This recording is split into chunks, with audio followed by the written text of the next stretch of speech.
Mi nombre es Joseph, y soy de un lugar llamado Orem, en Utah. He estado corriendo a campo traviesa desde la escuela secundaria. Nada supera la sensación de pura tranquilidad que una larga carrera me da, y juro por ello como el mejor medicamento contra la ansiedad que existe. Pero el año pasado, hice una carrera en el cercano Cañón Slate que resultó ser cualquier cosa menos relajante, y cambió la forma en que veía el mundo natural para siempre. Era el 10 de octubre de 2020 cuando decidí que pasaría mi sábado corriendo en el sendero del Cañón Slate. Es una de mis rutas de campo traviesa favoritas, con muchas colinas inclinadas que te dan una gran vista del cañón, y como el bucle en sí es de alrededor de 13.6 kilómetros, correr desde mi casa hasta el sendero y de regreso es como una carrera segura de 16 kilómetros para mí. Así que es mi opción preferida para una carrera de buena distancia. Como muchos otros corredores uso una aplicación de running en mi teléfono y me encanta escuchar música cuando corro. Constantemente estoy ajustando mi lista de reproducción para ver qué canciones me dan el mejor impulso. Así que siempre tengo mi teléfono a mano y también me permite tomar fotos de cosas interesantes que veo en el sendero. Así que cuando llevaba unos 9,5 kilómetros en esta carrera, veo un par de lo que parecían ser linces delante de mí en el sendero. Perfecta oportunidad para una foto, ¿verdad? Así que saco mi teléfono, me arrodillo y empiezo a acercarme para obtener una imagen más clara. Mientras los miraba a través de la pantalla de mi teléfono, comencé a notar que estos pequeños bichos no se veían como ningún lince que hubiera visto antes. Tomo algunas fotos y empiezo a acercarme lentamente a ellos cuando de repente escucho un profundo gruñido felino detrás de mí. Los pequeños linces se dispersan del sendero y me doy la vuelta para ver a un puma emerger de entre los arbustos al lado del sendero. No eran linces de los que había tomado fotos, eran crías de puma, y accidentalmente me había interpuesto entre ellos y su madre. Y mamá estaba seriamente enfadada. Tenía las orejas echadas hacia atrás, avanzando hacia mí, y golpeando con estas enormes patas en el suelo, siseando todo el tiempo. Fue una demostración aterradora de poder puro. Como que no creo que apreciemos lo musculosos que son los animales hasta que estamos cerca de ellos. Recuerdo que me enseñaron de niño que si te enfrentas a un animal así, debes hacerte grande, exagerar tu tamaño y hacer sonidos fuertes para que el depredador piense que eres más problema de lo que vales. Así que eso es exactamente lo que hice. Comencé a gritar a todo pulmón, agitando mis brazos en el aire. Recuerdo haberle gritado palabrotas como si eso hiciera alguna diferencia, como si esta mamá puma de 63 kilos fuera a decir: «Vaya, qué lenguaje tan horrible. Ahora me abstendré de comerme tu cara, señor. Buen día para ti». Al principio mi pequeño ataque de pánico parecía haber funcionado, y mamá puma retrocedió unos metros para asegurarse de que sus crías estuvieran bien. Siento una gran ola de alivio, y me encuentro sacando mi teléfono para enviar un mensaje a alguien, llamar a alguien, realmente a cualquiera. Solo necesitaba compartir tal encuentro aterrador con alguien. Pero en ese momento veo a mamá puma volviendo a la carga, saliendo de entre los arbustos y regresando al sendero hacia mí. Para este punto me estoy muriendo de miedo, prácticamente rogándole que simplemente me dejara en paz mientras guardo mi teléfono en mi bolsillo y empiezo a hacerme grande de nuevo. Eso fue probablemente lo más aterrador, como la única forma en que me habían enseñado que podía protegerme en situaciones así, estaba fallando rápidamente. Agitaba mis brazos más rápido, gritaba más fuerte, pero todo el tiempo, la mamá puma parecía estar menos y menos intimidada por mí. Y mientras seguía retrocediendo por el sendero, el puma se acercaba más y más, siguiéndome todo el camino. Sé que solo quería alejarme de sus crías, pero ¿hasta dónde estaba dispuesta a llegar, tanto literal como figurativamente, para asegurar su seguridad? Esa era la gran pregunta. Por lo que sabía, ella quería atacarme solo para asegurarse de que el gran humano aterrador nunca se acercara a sus crías de nuevo. Y no estoy seguro de poder culparla. Debí haberme visto muy astuto acercándome sigilosamente a sus hijos con esa cosa brillante en mi mano, pero dejando de lado la culpa a la víctima después de un tiempo, comencé a recuperar algo de mis sentidos, por así decirlo. Y me di cuenta de que el suelo por el que estaba caminando estaba cubierto de rocas sueltas. Me di cuenta de que podía agacharme, agarrar una y lanzársela a la mamá puma. Al final, eso fue exactamente lo que hice, pero me tomó bastante tiempo reunir el valor para hacerlo. En serio, sabía que tan pronto como me agachara, Tan pronto como me hiciera pequeño, la mamá puma se abalanzaría sobre mí, así que tenía que poner un poco de distancia entre nosotros para poder ganar tiempo para agacharme. Solo que cada vez que lo intentaba, mamá puma simplemente se abalanzaba por el sendero levantando polvo y siseando como un gato salvaje, que supongo era exactamente lo que era. Una vez se acercó a menos de 1,5 metros o casi 2 metros de mí y pensé, esto es todo, va a saltar y va a doler mucho. Me preparé para ese tipo de dolor, pero lo que estaba seguro que serían lesiones permanentes y que cambiarían mi vida. Fueron los momentos más aterradores y espantosos de mi vida, amigo. Nunca los olvidaré, estoy seguro de eso. Estarán conmigo mientras viva. Ella solo debe haberme seguido por un par de minutos como máximo. No avanzamos mucho por el sendero juntos, pero Dios mío, se sintió como una eternidad. Hubo un momento en que realmente pensé que me seguiría completamente fuera del sendero, esperando a que le diera la espalda o tropezara y luego, ¡boom!, estaría sobre mí en un instante, rasgando y mordiendo y arruinando mi maldito día. Pero como dije, al final logré encontrar el momento perfecto para agacharme, agarrar una roca y lanzársela. Fallé, pero la roca debió haber chocado contra otra al aterrizar justo a su lado, porque este impresionante sonido de crack la hizo correr de inmediato a cubrirse, y esta vez no se dio la vuelta. Pero no estaba fuera de peligro aún porque para literalmente salir del bosque y del sendero, tenía que regresar por donde vine. Como dije, todo el sendero es un bucle, y debido a la dirección en que mamá puma me había empujado, tenía que volver hacia ella para escapar. Empecé a armarme como un cavernícola, amigo. Un gran palo, rocas en mis bolsillos. Todos mis tíos son grandes aficionados a las armas, y aunque nunca había estado en eso, hombre, cómo deseé tener una en ese sendero ese día. Una vez que estuve suficientemente armado y listo para defenderme, comencé a avanzar, aterrorizado de que me emboscaran, y quién sabe, tal vez incluso haya un papá puma, pero lo único con lo que me encontré fueron 2 excursionistas que iban en la dirección opuesta. Les pregunté si habían visto un puma y ellos dijeron que no, ¿por qué? Tal vez pensando que estaba bromeando o algo así. Tuve que contarles toda la historia solo para que me creyeran, y el tipo me aseguró que los pumas rara vez atacan a las personas, así que debí haber hecho algo realmente malo para enojarla tanto. De cualquier manera salí de ese sendero sin un rasguño, me dirigí a casa y luego les conté a mi mamá y a mi papá sobre todo el asunto. Es una historia aterradora y probablemente la cuento más de lo que debería, pero ¿quiero que vuelva a suceder? En nombre de Dios no, absolutamente no. Nunca en 1.000.000 de años, amigo. Por lo que vale, mantente alejado de los pumas y sus crías.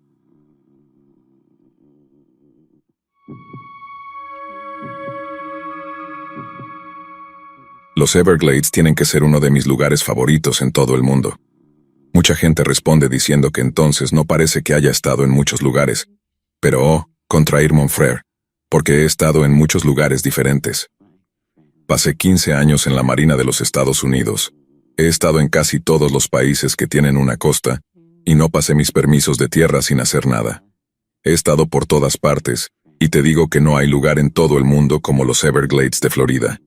Los Everglades logran ser tanto tranquilos como salvajes al mismo tiempo. Me resulta alentador ver lo lleno de vida que está, pero definitivamente me intimidan todos los peligros ocultos que encierra. Ya sea serpientes, caimanes, arañas reclusas pardas o hormigas de fuego. Si pones el pie en el lugar equivocado o faltas al respeto al hábitat, tendrás suerte de salir con todas tus extremidades intactas. He tenido encuentros cercanos con todos los mencionados, pero el diablo que conoces siempre es mejor que el diablo que no conoces, y tiene sentido que mi encuentro más espeluznante en los Everglades haya sido con cosas que no puedo explicar del todo. No voy a empezar a contarles algunas historias estúpidas de Skunk Ape o Bigfoot. No creo en nada de eso. No me malinterpreten, me gusta mantener la mente abierta, pero no tanto como para que mi cerebro se caiga. Pero 2 veces me han sucedido cosas cuando he estado pescando o caminando que me han dejado bastante sacudido, y no me asusto fácilmente. La primera vez estamos hablando de hace unos 10 o 15 años, cuando aún tenía mi bote. Lo había sacado a los Everglades tanto como podía, ahorrando dinero en la vieja cuenta del supermercado al traer de vuelta pargo, trucha de mar, pez rojo e incluso lubina o mojarra azul. Pescar en los Everglades en un buen día es lo más cercano al paraíso que puedes obtener, siempre y cuando no eches el anzuelo cerca de los caimanes. Pero en esta ocasión en particular, mi disfrute del hermoso paisaje a mi alrededor estaba algo ensombrecido por mi terror de lo que fuera que estaba debajo de mí. Porque he visto algunos peces muy grandes en mi tiempo, algunas garzas y lubinas bastante gigantes que han batido récords locales. Pero lo que rozó mi bote esa tarde, bueno, tenía que ser más grande que todos ellos. Ni siquiera me di cuenta de que algo estaba mal hasta que directamente empujó mi bote a un lado. Las cosas rozan tu casco de vez en cuando por curiosidad o por estupidez, pero nada con lo que me había encontrado antes tenía el tamaño o la fuerza para moverme realmente. Cuando me di cuenta de lo grande que tenía que ser esta cosa, me giré para tratar de obtener la mejor vista posible de ella. Pero para entonces ya había vuelto a sumergirse en las aguas más turbias y fangosas. Pero créeme, he estado pescando toda mi vida y puedo decir cuán grande es un pez solo por las ondas que hace en la superficie del agua, y esta cosa tenía que tener al menos 2,10 metros o 2,5 metros de largo. Pero lo único que realmente me dio una pista sobre la naturaleza de esta cosa fue la sensación que tuve en el estómago. Las únicas otras veces que la he tenido antes es cuando he estado incómodamente cerca de una serpiente mocasín o de una mamá caimán en espera. Es este tipo horrible de miedo primitivo que creo que heredamos de nuestros ancestros simios. No hay sensación como esa en el mundo, no señor. Y tuve esa misma sensación esa tarde en el bote. Habiendo tenido tiempo para pensar en ello, creo que podría haber sido algún tipo de bagre. He oído hablar de pescadores en Sudamérica que sacan bagres del agua que son fácilmente tan grandes como un hombre adulto. Pero el hecho es que no sé qué era esa cosa. Solo sé que me dio un susto de muerte. Ahora, la segunda vez, cuando todavía estaba casado, estaba caminando en Big Cypress después de una pelea particularmente desagradable con mi exesposa. Se dijeron cosas lamentables y una taza de café pudo o no haber sido lanzada a mi cabeza. Así que agarré mi equipo de senderismo y una botella de Jack Daniels que tenía escondida en el garaje y conduje hasta Big Cypress desde mi casa en Naples. Aproximadamente 1 hora en la caminata, ya casi había terminado esa botella de Jack, y probablemente estaba más borracho de lo que debería. Simplemente seguí caminando y caminando sin importar en qué dirección iba. Cualquier lugar parecía mejor que casa en ese entonces. Así que seguí caminando, y después de un rato lo que entró tenía que salir, así que di unos pasos fuera del sendero para encontrar un lugar donde orinar. Luego, mientras estaba haciendo mis necesidades, estaba mirando a través de todo ese verde al que estaba tan acostumbrado a ver cuando vi algo no tan familiar. El patrón inconfundible de paneles de madera. Nunca había visto un edificio tan lejos en los Everglades antes, así que mi curiosidad me ganó y caminé a través de los árboles hacia lo que resultó ser una vieja casa. No parecía haber sido habitada durante mucho tiempo, pero allí estaba, todavía en pie, una obra de construcción de la que estar orgulloso. Como pensé que estaba abandonada, no vi ningún daño en echar un vistazo al interior, pero eso no resultó ser la mejor idea que jamás haya tenido. El interior estaba lleno de todo tipo de chatarra metálica. Casi todas las paredes de cada habitación y pasillo estaban revestidas con cada pieza de metal de tal variedad que no podría nombrarlas todas. Vi partes de automóviles, viejos cuchillos y tenedores, cualquier tipo de chatarra que puedas imaginar, y estaba esparcida por toda la casa. Y hablando de las paredes, todas estaban cubiertas de dibujos, casi como los que haría un niño, pero un poco demasiado buenos como para haber sido hechos solo por un niño. ¿Sabes a lo que me refiero? Todos los dibujos eran de un negro azabache y parecían haber sido hechos con un palo de grasa o algo así. No pude descifrar lo que decían las palabras, pero los dibujos eran bastante claros. Eran de niños felices jugando en parterres de flores, pero la forma en que estaban dibujados los hacía increíblemente espeluznantes. Lo siguiente que vi fue un marco de fotos en la vieja y sucia repisa. La fotografía dentro parecía ser de una familia. Mamá, papá, cada uno con una mano en el hombro de sus hijos, solo que las caras de la mamá y el papá estaban rayadas y solo la cara del niño era visible. Antes de que tuviera tiempo de tratar de juntar todas las piezas, casi me asusté hasta perder el sentido por el ladrido de un perro a lo lejos. Los ladridos de ese perro se hacían cada vez más fuertes, y probablemente me llevó un poco más de tiempo de lo que debería haberme llevado darme cuenta de que esta casa abandonada que estaba explorando no estaba abandonada en absoluto. Y si eran o no el niño de la foto, es algo totalmente discutible. Pero no planeaba conocerlos de ninguna manera. A primera vista el lugar era solo un basurero grafiteado, mohoso, utilizado como un lugar para tirar basura. Pero recuerdo este momento de horror cuando me di cuenta de que había un método en la locura, que quienquiera que llamara a este lugar su hogar, lo tenía exactamente como le gustaba, y solo una persona seriamente trastornada podría sentirse en casa en un lugar así. Como dije, no me quedé mucho tiempo. Corrí por donde había entrado, volví al sendero y no me detuve hasta que estuve de regreso en un lugar que reconocía. Sé que no debería haber conducido mi camioneta considerando el estado en que estaba, pero por una de las pocas veces en mi vida no tenía ganas de estar en los Everglades. Sé que suena como si estuviera tocando mi propio tambor cuando digo esto, pero simplemente tengo un instinto para los depredadores peligrosos. Supongo que viene de vivir en el sur de Florida toda mi vida, y créanme, quienquiera que se dirigía de regreso a esa casa me tenía más asustado que todos los caimanes y serpientes mocasín juntos. No puedo imaginar quién podría estar viviendo allí, a kilómetros de cualquier lugar, en un lugar tan espeluznante como ese. El punto es que todos deberían respetar mucho más los Everglades, y eso va para todos nuestros parques nacionales y espacios verdes, porque no es solo que sean algunos de los últimos lugares salvajes y hermosos en este país en constante cambio. Es porque los Everglades y lugares como ellos no solo son hogar de algunos animales bastante peligrosos y aterradores, sino porque también son hogar de algunas personas bastante aterradoras, y sé con cuál de esos no voy a arriesgarme.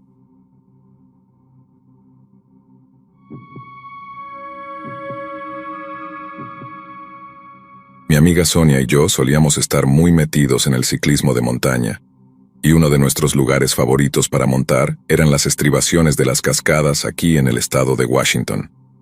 Sonia era una gran figura en la comunidad ciclista de Seattle, y unas pocas veces al año tenía la suerte de que se unieran a mí en un viaje a una ciudad llamada North Bend, justo en la base de las estribaciones.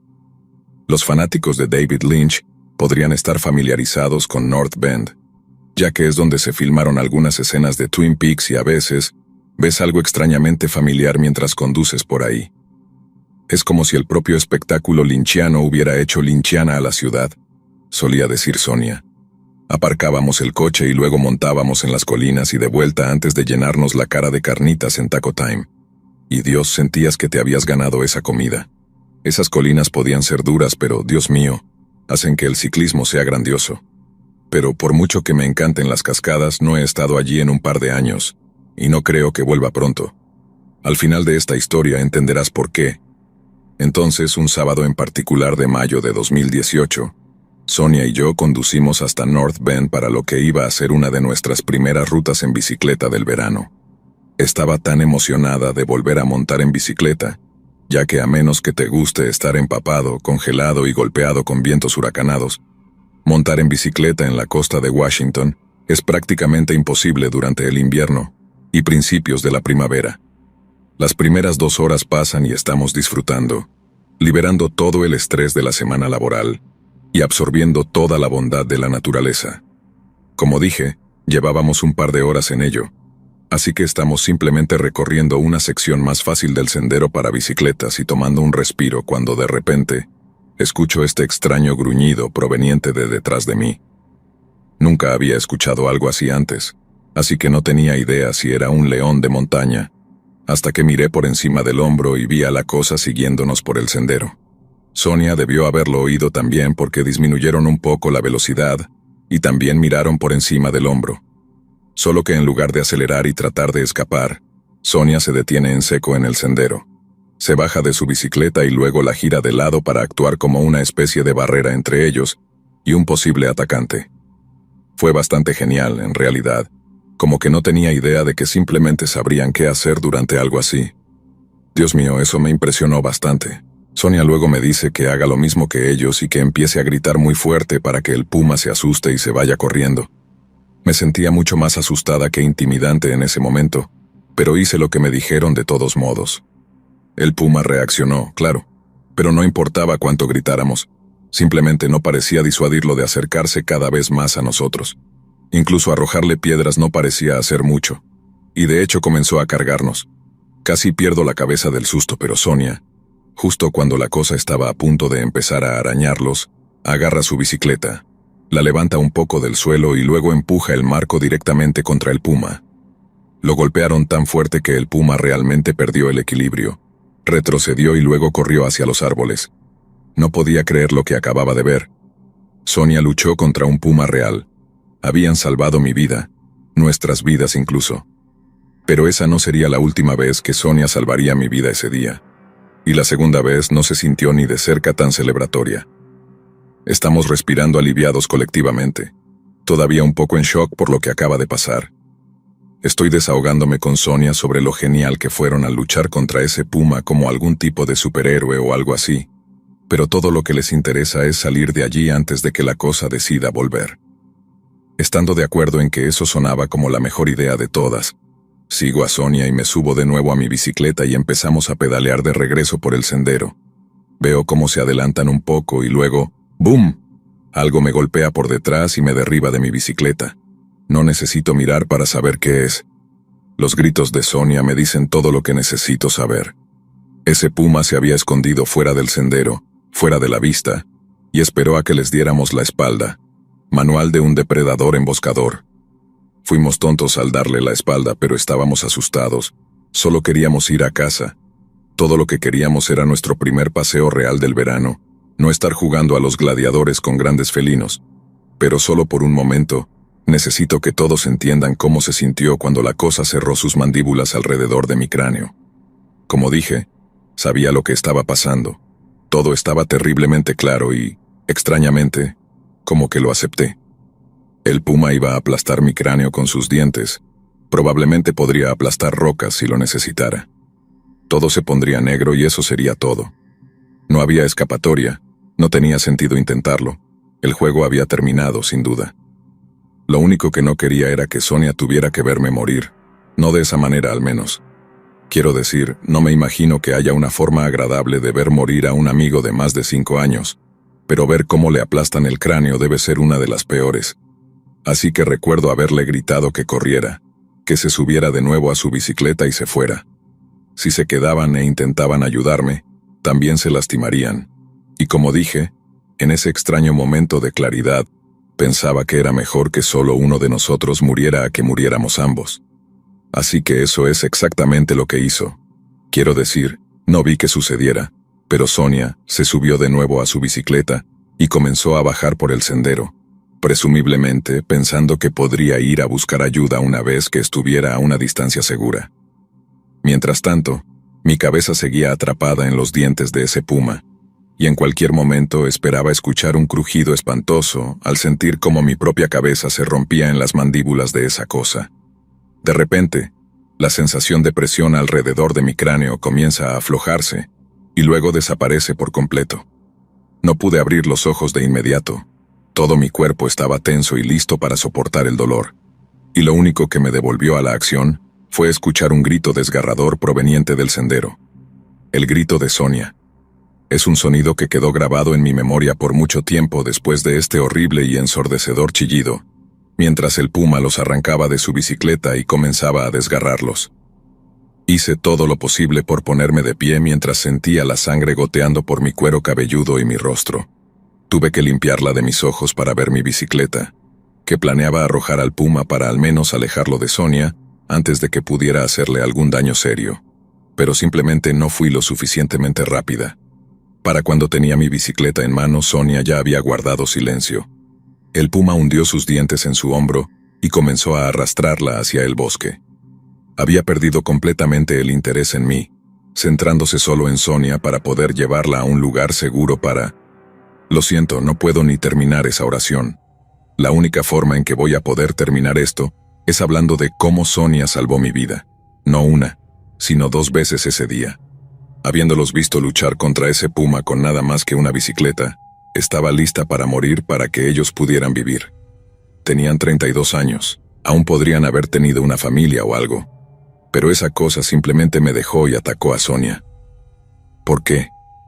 Me tenía en su boca, tenía su comida. Entonces, ¿por qué me soltó para perseguir a mi amiga que huía? Fue como una broma enferma, ¿no es así? Justo cuando acepté el trato, una vida por otra, la mía por la de Sonia, Dios simplemente cambia el trato como si dijera: tienes toda la razón, hay un destino peor que la muerte, así que vamos con esa opción en su lugar. Incluso cuando me explicaron que estaba codificado en los instintos del gran felino para perseguir a una presa que huía, es como si la información simplemente no computara. Solo lo veía como una broma cósmica depravada que destruyó mi salud mental y me llevó al borde de la locura. Cuando los paramédicos me encontraron, me llevaron al hospital, donde tuve que quedarme un par de días mientras los médicos realizaban pruebas en mi lesión en la cabeza, buscando traumatismos cerebrales. Mientras estaba allí me visitó un sheriff o algo así. Ojalá pudiera recordar exactamente quién era, pero estaba tan fuera de mí por toda la experiencia traumática y la morfina que apenas podía recordar nada. Este tipo me dice que hicimos todo bien y que algo estaba mal con ese puma, lo cual supongo que es una forma amable de decir que estábamos condenados, pase lo que pase. Fue la primera muerte resultante de un ataque de puma en 94 años en esa área, y eso muestra lo raros que son. Y sí, los guardabosques o quien sea rastrearon y mataron al puma. Fue lo único que sentí como justicia mientras yacía en esa cama de hospital. Sé que suena cruel y puedo asegurarles que soy amante de los animales, pero no tengo reparos en decir que me alegré al escuchar la noticia. Mi familia vino a visitarme, algunos amigos también, pero las personas que más quería ver eran los seres queridos de Sonia. Quería dejar claro que habían salvado mi vida 2 veces ese día, que eran la persona más valiente que había conocido, y que cada día de mi vida sería un tributo a ellos y una celebración de su vida. Sé que eso hizo que fuera más fácil para la familia de Sonia porque me lo dijeron, y ciertamente me lo hizo más fácil a mí. Me hace más fácil decirme a mí misma que todavía estoy caminando y hablando, viviendo y respirando, amando y riendo. Gracias a Sonia J. Brooks. Sonia, quien fundó Friends on Bikes para fomentar una comunidad para mujeres de color que aman andar en bicicleta. Sonia, quien sirvió en la junta directiva de Bikes Not Bombs en Boston, una organización que proporcionaba bicicletas a niños desfavorecidos en áreas económicamente deprimidas. Sonia, quien hizo todo lo posible para hacer que la comunidad ciclista fuera más acogedora y segura para mujeres, personas trans y ciclistas no binarios de color. Sonia, quien construyó una red de amor y comunidad tan fuerte que, cuando se enteraron de mis facturas médicas, organizaron una campaña de GoFundMe para ayudarme a pagarlas. Justo cuando pensé que ya había llorado todas las lágrimas que podía llorar, escuchar esa noticia me hizo llorar de nuevo. Sonia era fuerte, inteligente, amable y generosa, por no mencionar increíblemente divertida, y los extraño todos los días y lo haré por el resto de mi vida. O debería decir, la vida que el sacrificio de Sonia me ha permitido vivir.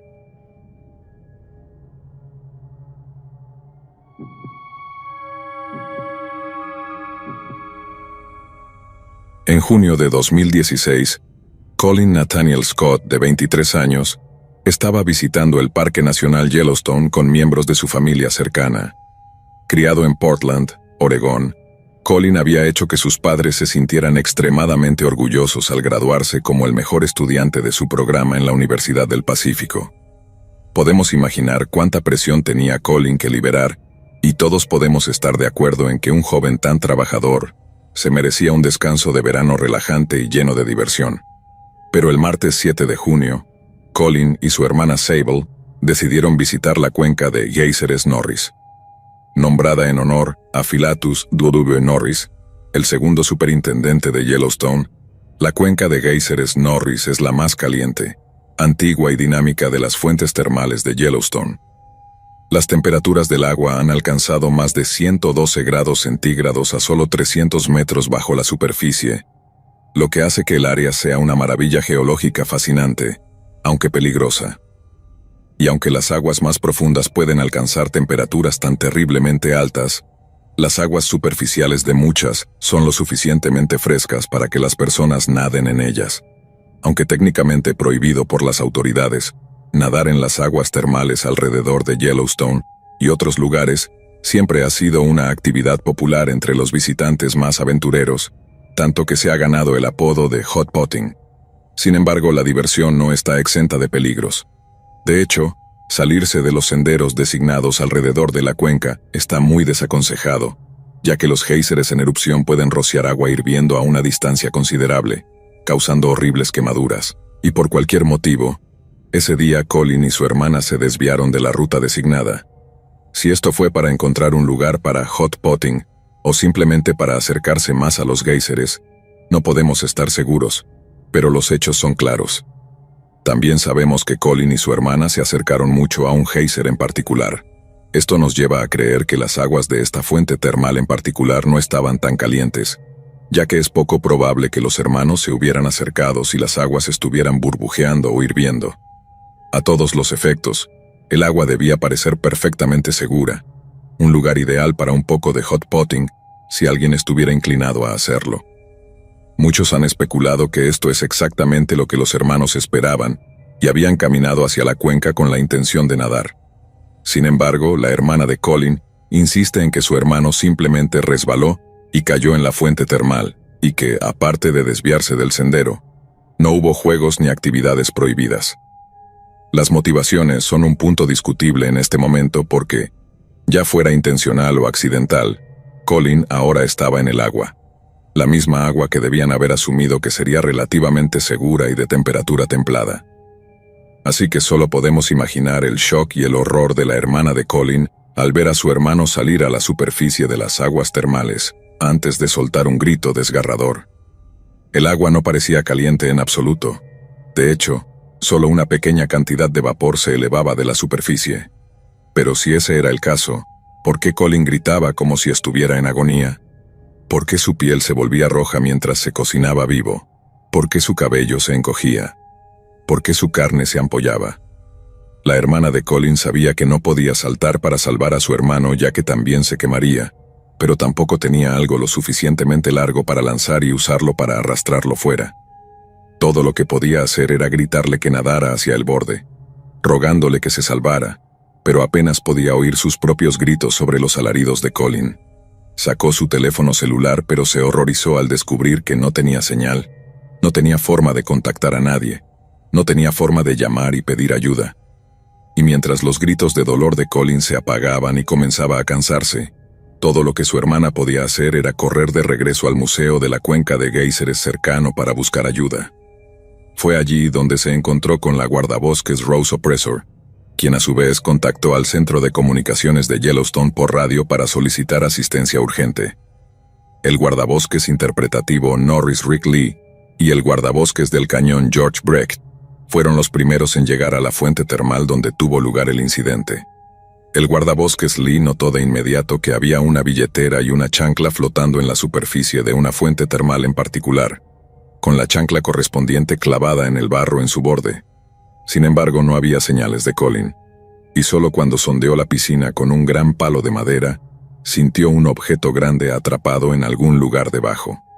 Por mucho que intentó, el guardabosques Lee no pudo sacar lo que indudablemente era el cuerpo muerto de Colin a la superficie de la fuente termal, y debido a que el área era tan peligrosa, no pasó mucho tiempo antes de que el comando de guardabosques les ordenara abandonar la escena por su propia seguridad.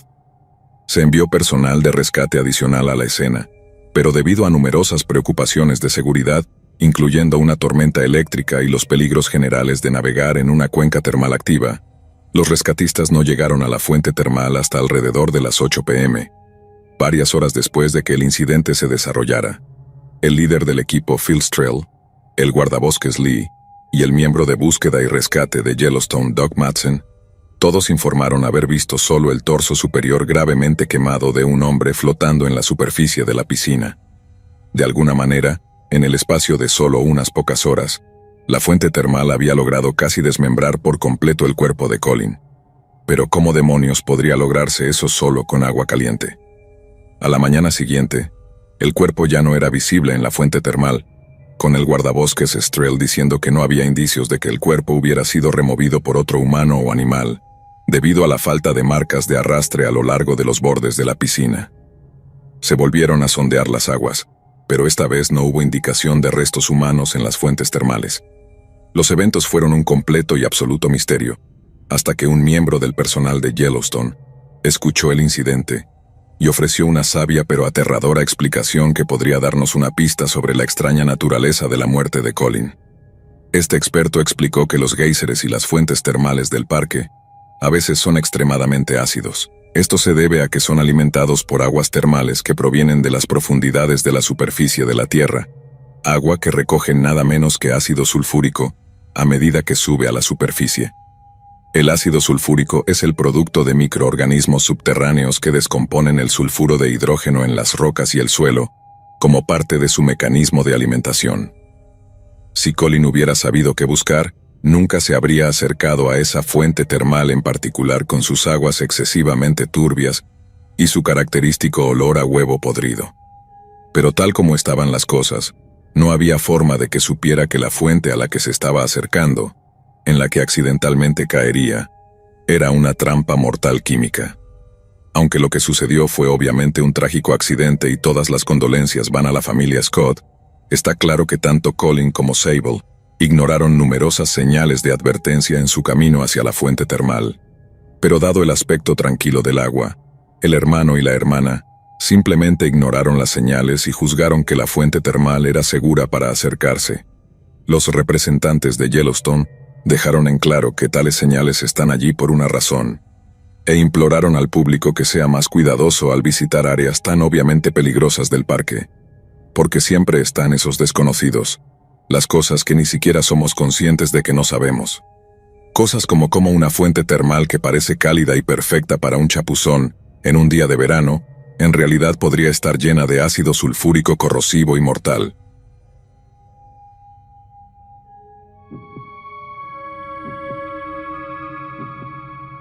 El 30 de agosto de 2015, Lauren Banner, de 22 años, llevó a su novia de 18 años, Jolie Callan, a un viaje de un día al Sendero de Recreación Nacional Pinhoti, en el Parque Nacional Chiaja, en Alabama. Situado en las montañas Apalaches del sur, el Sendero Pinhoti serpentea por 539 kilómetros a través de Georgia y Alabama, atrayendo a excursionistas, ciclistas y naturalistas de todas las variedades. Bajo otras circunstancias, una caminata de pareja por una hermosa naturaleza salvaje sería una ocasión romántica. Pero sin que uno de ellos lo supiera, un ataque brutal y violento estaba a punto de cambiar la vida de ambos para siempre. Durante mucho tiempo, Lauren describió su vida como básicamente un mal álbum de pop punk. Él y Jolie tenían una relación intensa que tenía todas las características del amor juvenil en su mejor momento. En su mejor momento era celestial, pero en su peor momento era desgarrador, y desafortunadamente para Lauren, estaba en su peor momento con más frecuencia. Durante ese fin de semana en particular, a finales de agosto, la relación parecía ir de maravilla. En su cuenta de Instagram, Lauren publicó 49 fotos de él y Jolie, habiendo pasado todo el fin de semana juntos. Las últimas 4 fotos publicadas eran todas de la caminata de ese día. En una, ella sostenía un perro de espaldas a la cámara, mientras que en la siguiente parecía estar tomando una foto de la cima de una montaña nublada, vistiendo su camiseta de la gira Warped Tour de color burdeos. Era un momento sereno y pacífico compartido entre dos jóvenes enamorados, pero esa paz estaba a punto de ser destrozada por un solo disparo. Jolie se desplomó donde estaba, sangre brotando de una herida en la parte posterior de su cráneo, y de pie detrás de ella, con un arma Bear Claw calibre 22 humeante en la mano, estaba Lauren, quien supuestamente pronunció solo 2 palabras temblorosas mientras ella yacía moribunda. Lo siento. Poco después, un despachador de la oficina del sheriff del condado de Clay recibió una llamada de un joven que decía haber disparado a su novia. Era Lauren, que sonaba casi en estado de shock. Lauren explicó que le disparó a Jolie en la parte posterior de la cabeza estilo ejecución, y luego le disparó una vez entre los ojos para asegurarse de que estaba muerta. Aparentemente porque no quería que sufriera. La vista del cuerpo inerte y sangrante de su novia en el suelo frente a él fue aparentemente demasiado para él, y Lauren le dijo al despachador que tuvo que empujar el cuerpo de Jolie por el acantilado en el que estaban, cayendo lo que resultaría ser una caída de 12 metros. El cuerpo de Jolie ya estaba en un estado terrible después de haber sufrido 2 disparos en la cabeza, pero la caída de 12 metros, enganchándose en rocas en todo el camino, hizo daños catastróficos a su cadáver. La policía llegó al lugar, recuperando el cuerpo de Jolie, y encontrando una gran cantidad de sangre en la cima del acantilado, exactamente donde Lauren afirmó haberle disparado. Luego, habiendo recuperado de forma segura el arma homicida de él, Lauren fue esposado y llevado a la cárcel. Su caso fue entregado a un gran jurado del condado de Clay en noviembre de 2015. En los documentos judiciales iniciales, los abogados de Lauren argumentaron que podría tener síndrome de Asperger, e imploraron al juez que considerara ese hecho antes de tomar una decisión sobre los procedimientos legales. Luego, en mayo de 2016 a Lauren se le concedió el estatus de delincuente juvenil, lo que significaba que habría un apagón mediático del juicio y una sentencia máxima de 3 años en prisión. Afortunadamente, las autoridades vieron sentido común y rescindieron el privilegio solo un mes después. La defensa de Lauren eligió pintar una versión bastante retorcida de los eventos de ese día. Alegaron que su cliente y su novia habían hecho un pacto para quitarse la vida juntos y habían acordado saltar juntos del acantilado de Pinotí, tomados de la mano, para que pudieran estar juntos por la eternidad. Sin embargo, cuando llegó el momento de hacerlo, Lauren afirmó que Jolie dijo que tenía demasiado miedo para saltar y le pidió que le disparara antes de que él saltara. Supuestamente, Lauren cumplió con su solicitud, pero se sintió tan abrumado por el remordimiento y el terror una vez que le disparó que no pudo cumplir con su parte del trato. Pero esta afirmación fue rechazada por la acusación, que correctamente argumentó que Jolie era una joven con todo por vivir, y aunque había pasado por algunos momentos difíciles a lo largo de los años, eran poco diferentes de los que sufren casi todas las adolescentes. El padre de Jolie, Michael Joe Callan, agregó que Lauren ya no era el novio de su hija en el momento del asesinato, y que había tenido problemas para seguir adelante con su vida después de repetidas rupturas. El jurado no se dejó engañar por las mentiras despreciables del equipo de defensa de Lauren y vio al joven tal como era, una persona violenta, posesiva y altamente perturbada, que representaba una amenaza clara y presente para sí mismo y para quienes lo rodeaban. En un momento en que las acusaciones de misoginia se trivializan por su frecuencia, el asesinato de Jolie es un ejemplo claro y horripilante de ello. Lauren Bonner veía a su novia como un objeto, algo que no podía existir si no era con él. Si él no podía tenerla, nadie podía, y ese es de lejos el sentimiento más egoísta imaginable. No mucho después de la muerte de Callan comenzaron a aparecer comentarios tanto en la cuenta de Instagram de ella como en la de Bonner, algunos en diferentes idiomas. «Descansa en paz, pobre niña», publicó un usuario conocido como Breezybe. Otro arremetió: «Recibirá lo que se merece, pudrirse en prisión por el resto de su existencia sin sentido». En su sentencia, el 13 de julio de 2017, un juez impuso una sentencia de 52 años a un Lauren desconsolado. Su equipo de defensa condenó una sentencia tan dura, destacando su corta edad. Pero creo que todos podemos descansar tranquilos sabiendo que el perpetrador de un crimen tan atroz y egoísta está donde pertenece, en prisión, y por mucho, mucho tiempo.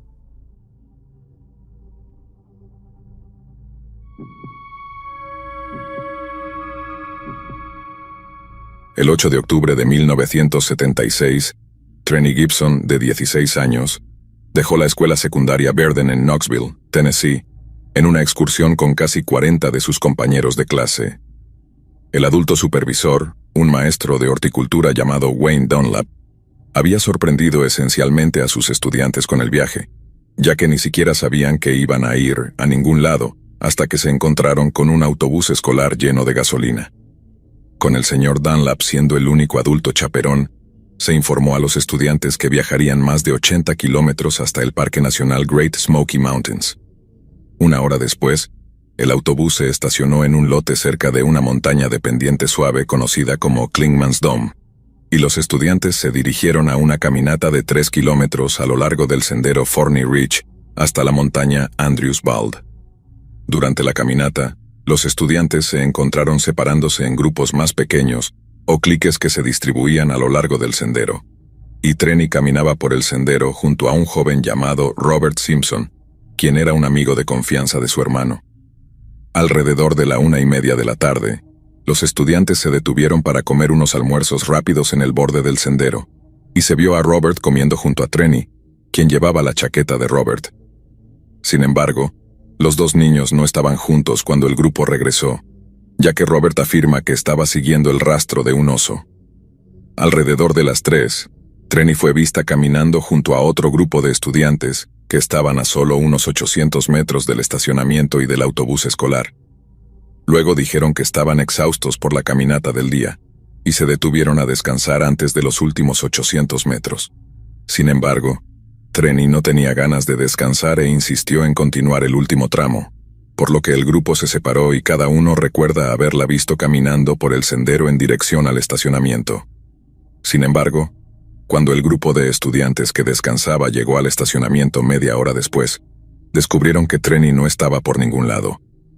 Poco después, el señor Dunlap pasó lista y descubrió que todos los estudiantes estaban presentes, excepto una, Trenny Gibson.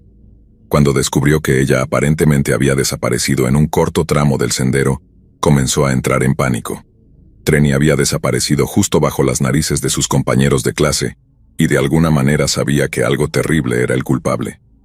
La policía y el personal del servicio forestal lanzaron una operación de búsqueda masiva que cubrió más de 78 kilómetros cuadrados de los Great Smokies, pero no se pudo encontrar ni rastro de Trenny Gibson. La tarde en que Trenny desapareció estaba muy brumosa, por lo que habría sido fácil para ella perderse después de haberse salido del sendero. Durante un tiempo se especuló que simplemente se había desviado del sendero para ir al baño o algo así, y luego se desorientó.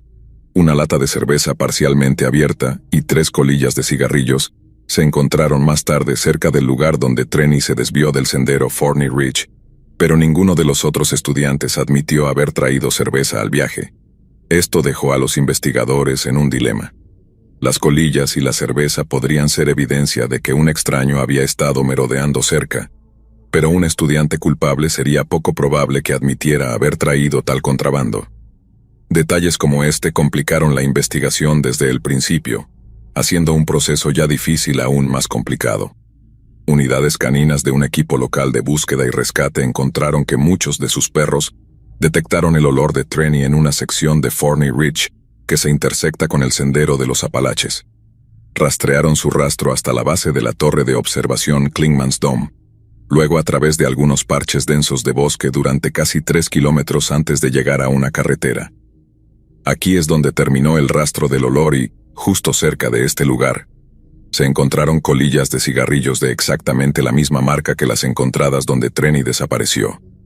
Ahora estaba claro para la policía que alguien había llevado a la chica, ya sea engañosamente o por la fuerza, a una distancia considerable antes de meterla en un vehículo que la esperaba. No fue un crimen de oportunidad, esto fue algo que había sido bien planeado y horriblemente bien ejecutado.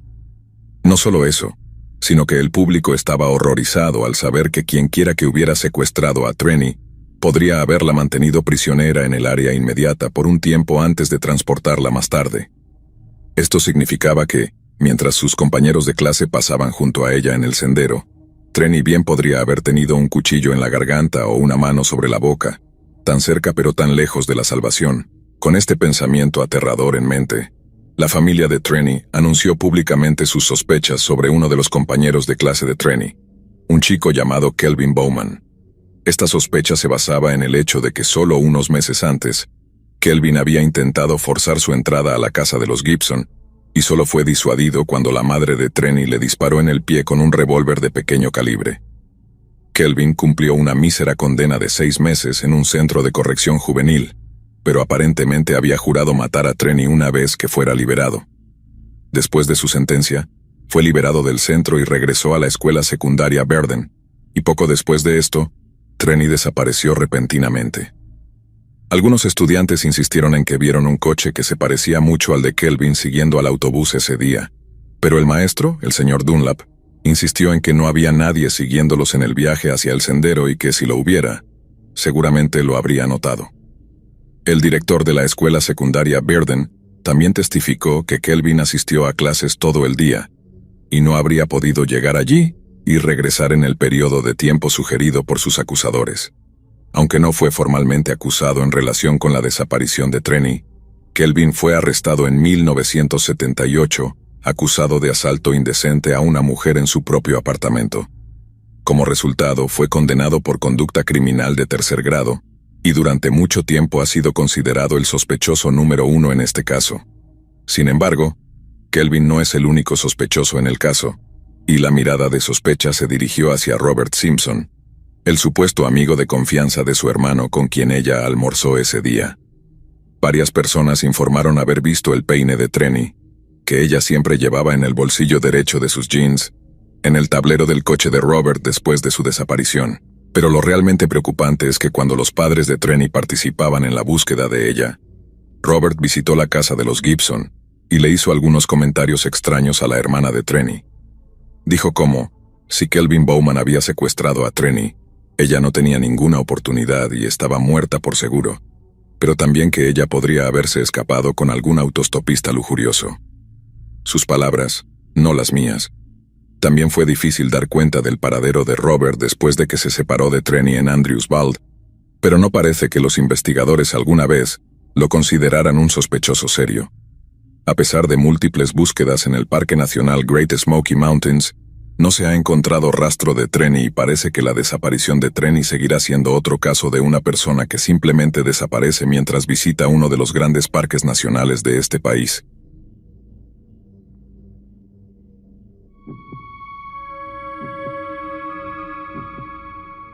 No era la primera vez que viajábamos a lugares exóticos. Mi familia siempre había tenido una especie de amor por la aventura, y esta vez habíamos decidido explorar la selva amazónica en Brasil. Era un viaje que habíamos planeado durante meses, y todos estábamos emocionados por la oportunidad de desconectarnos del mundo y experimentar la naturaleza en su forma más pura. Mi esposo, Carlos, siempre había soñado con conocer la selva, y nuestros 2 hijos, Martina y Joaquín, estaban igual de entusiasmados. Era una tarde calurosa y húmeda cuando llegamos al pequeño campamento base donde conoceríamos a nuestros guías. Nos presentaron a Pedro y João, 2 hombres con una amplia experiencia en la selva y un conocimiento profundo de sus secretos. Nos aseguraron que el recorrido sería seguro y emocionante, una mezcla perfecta de caminatas por la selva y encuentros con la fauna local. Nos mostraron un mapa detallado de la ruta que seguiríamos y nos dieron instrucciones sobre cómo mantenernos seguros en el bosque. Después de un breve descanso, comenzamos nuestra caminata hacia lo más profundo del bosque. La selva era todo lo que habíamos imaginado y más. Una densa maraña de vegetación, el sonido constante de animales e insectos, y una sensación de estar completamente aislados del resto del mundo. Caminamos durante horas, maravillándonos con cada nuevo descubrimiento, desde aves exóticas hasta plantas extrañas y fascinantes. Cada vez que Pedro señalaba algo interesante, todos nos deteníamos y escuchábamos atentamente sus explicaciones. Al caer la noche, montamos nuestro campamento cerca de un claro. Pedro y João encendieron una fogata, y todos nos reunimos alrededor, compartiendo historias y risas. Sentía una profunda conexión con la naturaleza y una paz que rara vez encontraba en la ciudad. Sin embargo, esa tranquilidad estaba a punto de ser perturbada de la manera más aterradora posible. Mientras nos acomodábamos en nuestras tiendas de campaña, no podía evitar pensar en lo maravilloso que había sido el día, y en las aventuras que nos esperaban al día siguiente. La mañana siguiente comenzó como cualquier otra.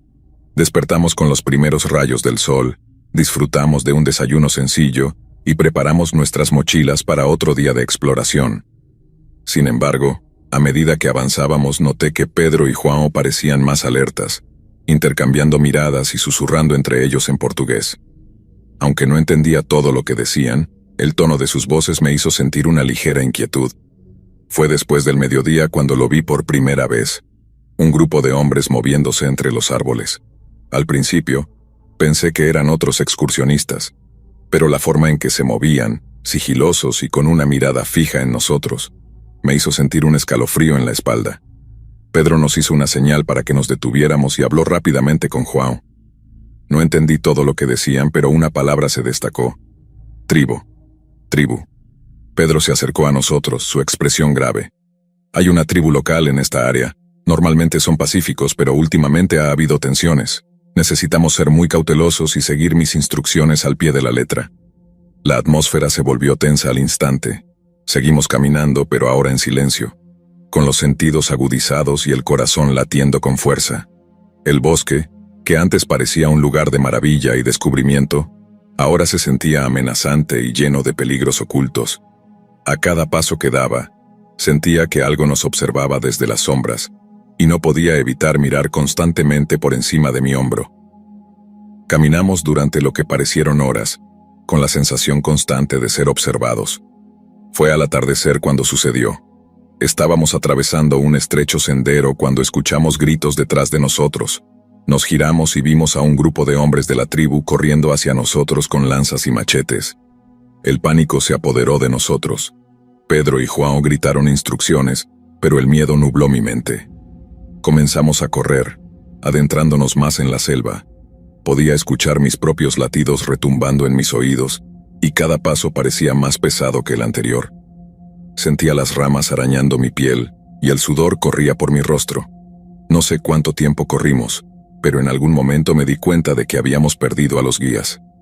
Estábamos solos, mi familia y yo, en medio de la selva, siendo cazados por una tribu que parecía implacable. Nos detuvimos un momento para recuperar el aliento y tratar de orientarnos. La selva, que antes parecía tan vibrante y llena de vida, ahora era un laberinto oscuro y opresivo. La tensión era insoportable. Nos movimos lentamente tratando de hacer el menor ruido posible, pero el miedo nos hacía torpes. De repente, uno de los hombres de la tribu apareció frente a nosotros bloqueando nuestro camino. Levantó su lanza y gritó algo en su idioma. Nos quedamos paralizados, sin saber qué hacer. Fue en ese momento cuando Pedro y João aparecieron, como si hubieran surgido de las sombras. Pedro gritó algo en el idioma de la tribu, tratando de calmar la situación, pero el hombre no parecía dispuesto a escuchar. La confrontación se intensificó rápidamente. Más hombres de la tribu llegaron, rodeándonos. Estábamos atrapados. Pedro y João intercambiaron unas palabras rápidas antes de que João hiciera una señal para que corriéramos de nuevo. Sin pensarlo, obedecimos, sintiendo que cada segundo era crucial. Corrimos sin rumbo, guiados únicamente por la desesperación y el instinto de sobrevivir. Podía escuchar los pasos y gritos de los hombres de la tribu detrás de nosotros, cada vez más cerca. Fue en ese momento cuando todo parecía perdido que Pedro y João hicieron su movimiento. Utilizando su conocimiento del terreno y su relación con la tribu, lograron crear una distracción. Escuché un grito seguido de un estruendo, y por un momento los perseguidores se detuvieron. Aprovechamos esa breve ventana para seguir corriendo, sin mirar atrás. Finalmente, después de lo que pareció una eternidad, llegamos a un claro donde una pequeña cabaña de madera se alzaba entre los árboles. Pedro y João nos dirigieron hacia allí, indicándonos que entráramos rápidamente. Nos apretujamos en el interior, jadeando y temblando de miedo. Pedro cerró la puerta y se quedó vigilando por la ventana. João se acercó a nosotros, tratando de calmarnos. «Están hablando con el jefe de la tribu. Vamos a estar bien», dijo con una voz tranquilizadora, aunque sus ojos revelaban la tensión que aún sentía.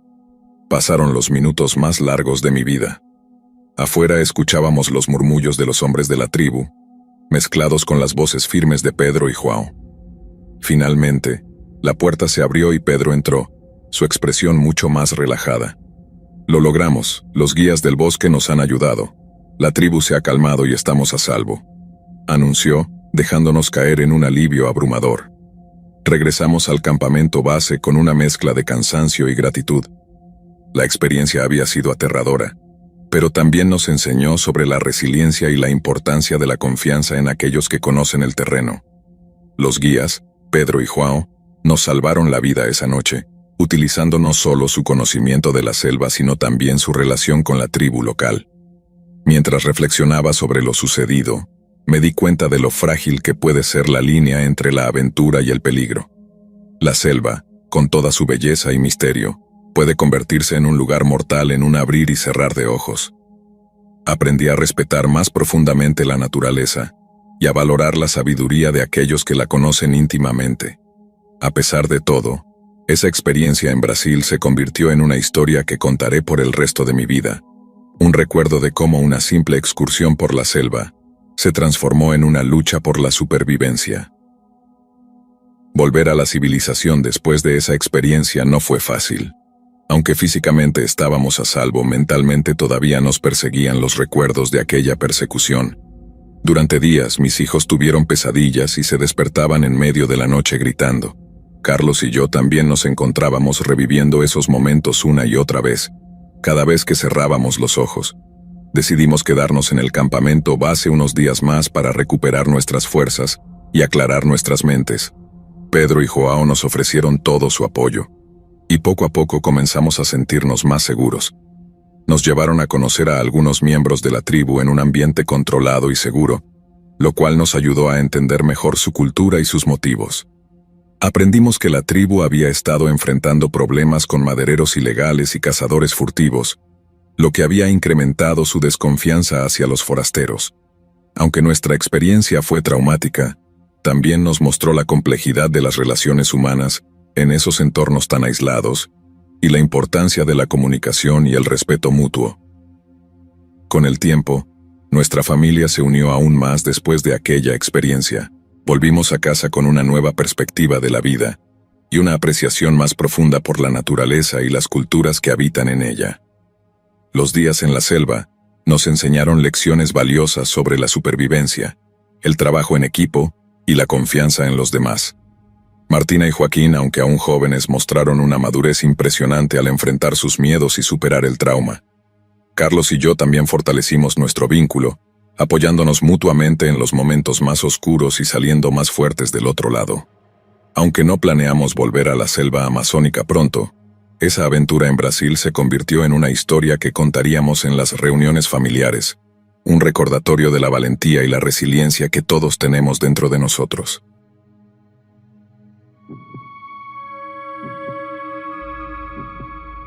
Aunque esta historia no es tan aterradora y no involucra a alguna persona en sí, como muchas que hay en este canal, quería contarla ya que es la historia de uno de los mayores miedos que me lleve en mi vida. Para darles un poco de contexto. El semestre estaba llegando a su fin, y todos en la Facultad de Geología estábamos emocionados por nuestra próxima excursión. Nuestro profesor, el señor González, había organizado una visita a una región volcánica famosa por su actividad sísmica. Era una oportunidad única para observar de cerca los fenómenos que habíamos estudiado en clase.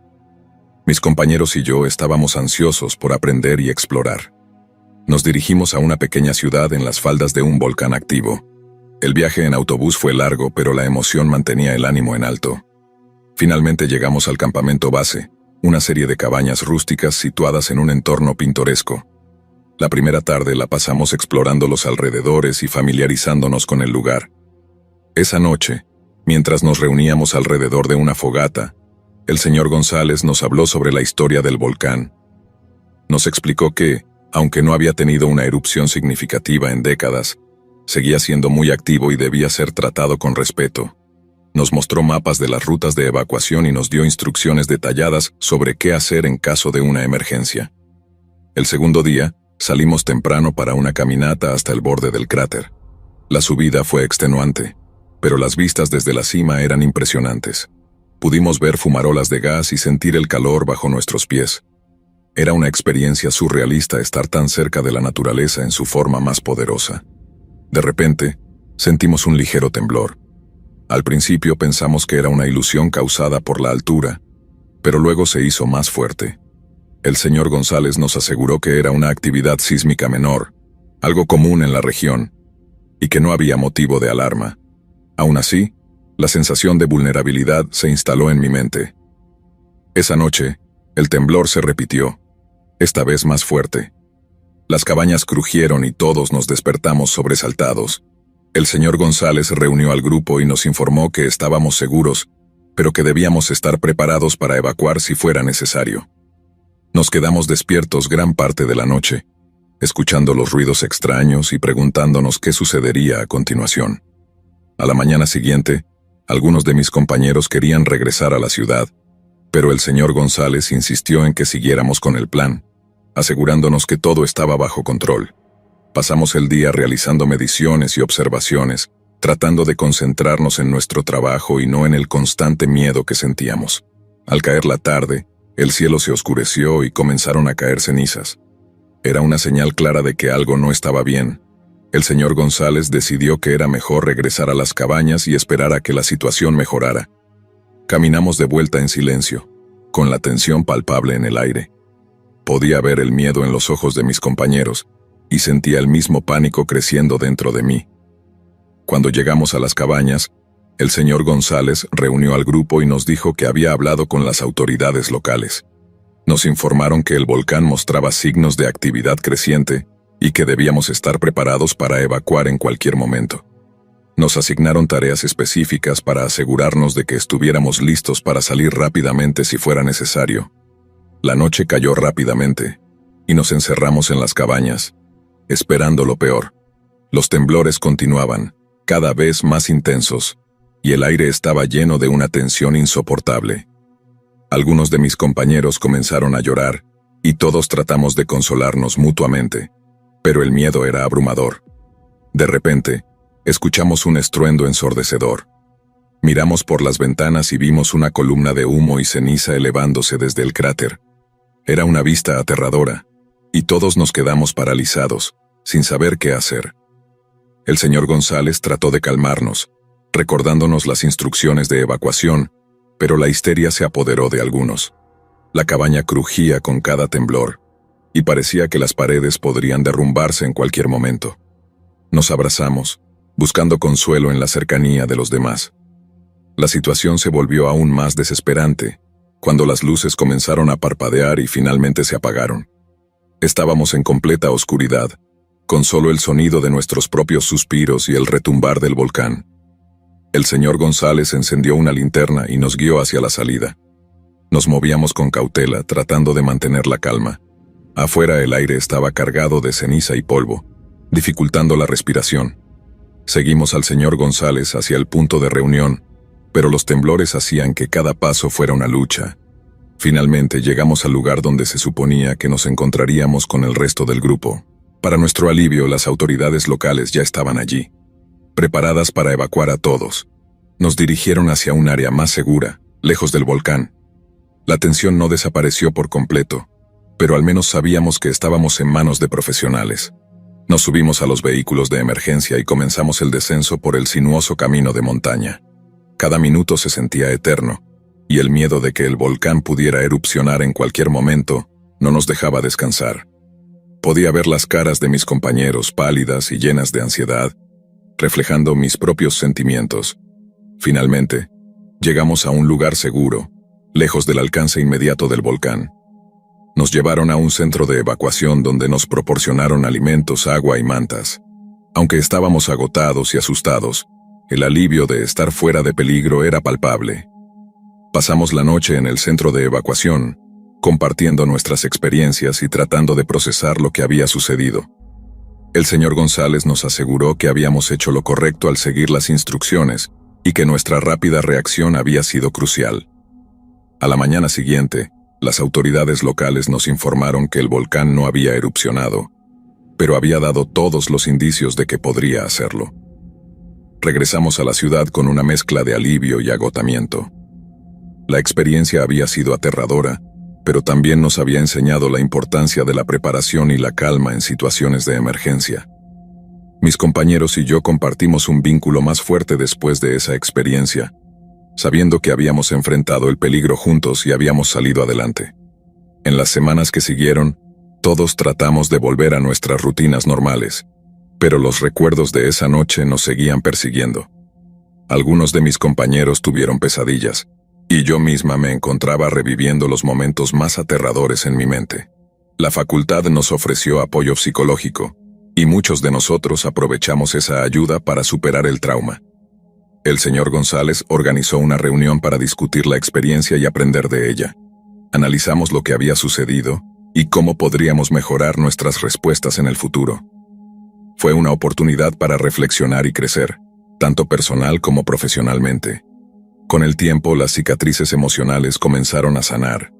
La experiencia en el volcán se convirtió en una historia que contaríamos con orgullo y un recordatorio constante de la fuerza y la resiliencia que todos tenemos dentro de nosotros. A pesar de todo, la excursión al volcán nos dejó con una apreciación más profunda de la naturaleza y su poder. También fortaleció nuestros lazos como grupo, enseñándonos a confiar y depender unos de otros en momentos de crisis. Mis compañeros y yo seguimos siendo amigos cercanos, Y esa experiencia nos unió de una manera que nunca podríamos haber anticipado.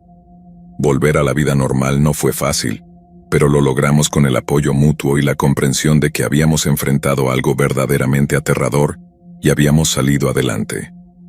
La lección más importante que aprendí fue la importancia de mantener la calma y seguir las instrucciones en situaciones de emergencia, algo que nunca olvidaré.